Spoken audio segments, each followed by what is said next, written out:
So this is the 1/6 scale Peter Rake DVa that I'm making into STROPP, the albatross that is in the Air and Space Museum. I wanted to show you how I put together the cockpit controls and how they're connected up to the servos and how the controls are fully functional.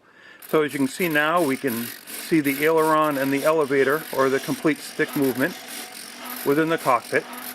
We have elevator back and front, or up and down, and we have aileron right and left. We also have rudder down below, which is the full rudder bar that's at the feet of the pilot.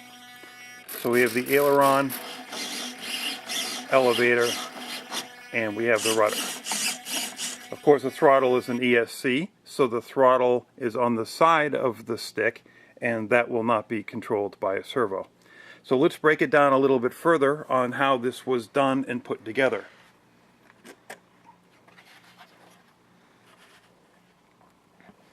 So, as you can see, we have the rudder bar, the control column and stick, the battery and the battery compartment, all the way back to the elevator control horns for the pull for the elevator surfaces in the tail of the aircraft. So as we look at the operation of the elevator, you can see that the elevator push rod goes back to our control horn and surface, which then in turn controls the elevator stick in the cockpit. What this does is it eliminates the need to control the stick from the servo, and we can operate the pull directly from the 4 control horns in the back of the aircraft. The aileron is set up with a single sub-micro servo that just moves the stick back and forth, connected in electronically to the 2 aileron servos for the wings. The rudder bar is connected underneath the fuselage and is connected through a pull through the yellow push rod back to the tail of the aircraft.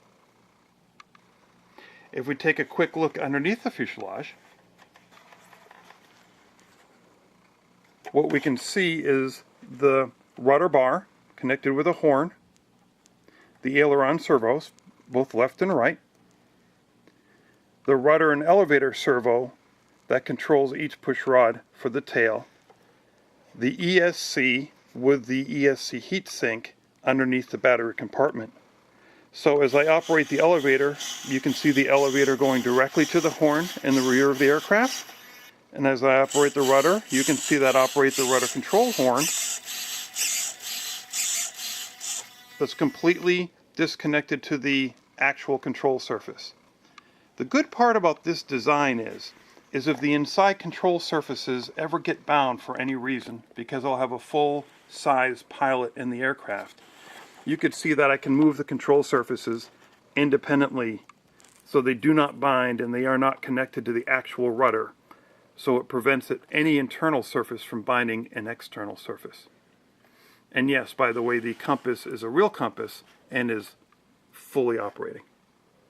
So this is the Peter Rake 1/6 scale albatross DVa, set up to be STROPP, and it is modeled against the Air and Space version of the DVa. One more shot of controls inside the cockpit.